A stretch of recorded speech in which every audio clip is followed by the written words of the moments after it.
salam sejahtera buat semua.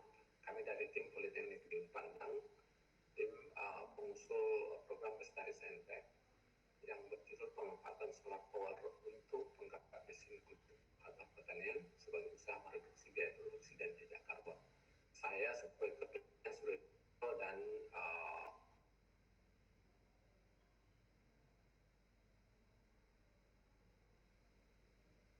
mitra kami adalah kelompok tani Parikesit yang berada di Kabupaten Luhut Timur sebagai mitra utama, dan mitra pendukung adalah pemerintah desa Bangunjaya di Luhut Timur juga, di mana kelompok tani berada. Berikut kami akan jelaskan latar belakang kenapa program ini diangkat. Permasalahan utamanya itu adalah mekanisme pertanian masih bergantung bahan bakar minyak, sehingga mengakibatkan biaya operasional tinggi dan terdapat jejak karbon yang cukup besar yang berdampak pada perubahan iklim. Dampaknya margin keuntungan petani relatif kecil, kemudian sektor pertanian menyumbang 10-14% emisi CO2, dan ini tidak sejalan dengan agenda pertanian kita. Peluangnya kita bisa lihat di sini, pemetaan energi surya di Sepunian masih terbatas, sehingga masih perlu ditingkatkan dan menggunakan belum terintegrasi pada mesin kultivator. Tantangannya biaya investasi yang tinggi, kemudian perlu sistem penggerak kultivator sesuai yang efektif, ekonomis, dan efektif. Berikut tujuan dan sasaran program. Pertama itu adalah pengembangan teknologi, bisa dilihat di sini penjelasannya, integrasi sistem energi, manfaat ekonomi dan lingkungan, kemudian implementasi dan keberlanjutan. Bisa dilihat penjelasannya lebih rinci di proposal. Kemudian theory of change di sini menggambarkan alur perubahan dari penyediaan teknologi dan kolaborasi pemangku kepentingan menuju adopsi mesin kultivator berbasis tenaga surya.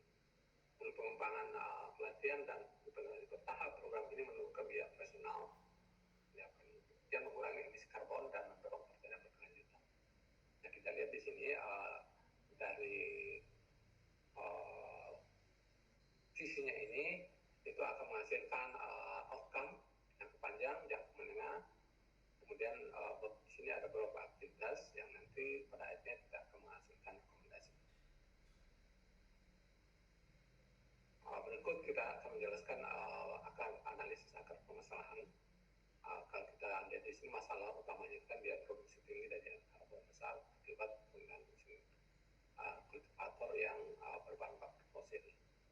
Akar masalahnya itu saya sebut poin-poinnya saja di sini: teknologi dan infrastruktur, sumber daya manusia dan perilaku, tata kelola dan kolaborasi, ekonomi dan kebijakan rendah. Tampaknya dari akar masalah itu sebenarnya secara sederhana kita bisa lihat dia operasional tinggi, adopsi teknologi ramah lingkungan lambat, dan sifat masif. Ya, ini visualnya dilihat.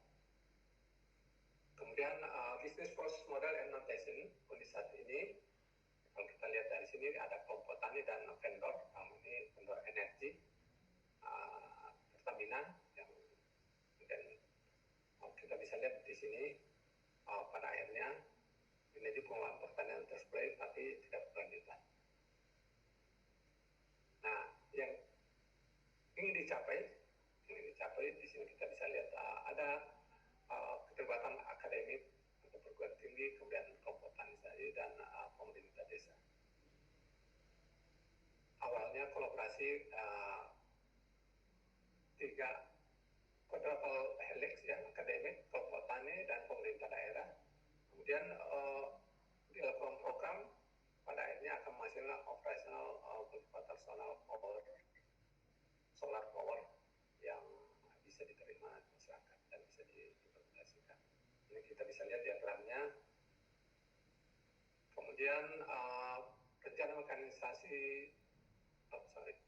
mekanisme rencana iterasi itu ada 9 tahapan. Tahapan ini diharapkan memastikan mesin kultivator proses yang sudah dapat bekerja dengan baik dan stabil. kita lihat di sini tahap pertama dimulai dari perencanaan awal. Pada tahap pertama, kemudian tahap kedua pembuatan dan integrasi prototipe awal, tahap ketiga uji laboratorium dan optimasi itu di bulan 5 dan 6, kemudian tahap 4 uji lapangan di bulan ke-7, kemudian tahap 5 modifikasi sistem berdasarkan uji lapangan, kemudian tahap 6 uji lapangan lanjutan dan modifikasi lanjutan, kemudian analisis ekonomi di tahap ke-7 dan hitungan, tahap 8 validasi air dan diseminasi, tahap 9 implementasi awal dan monitoring.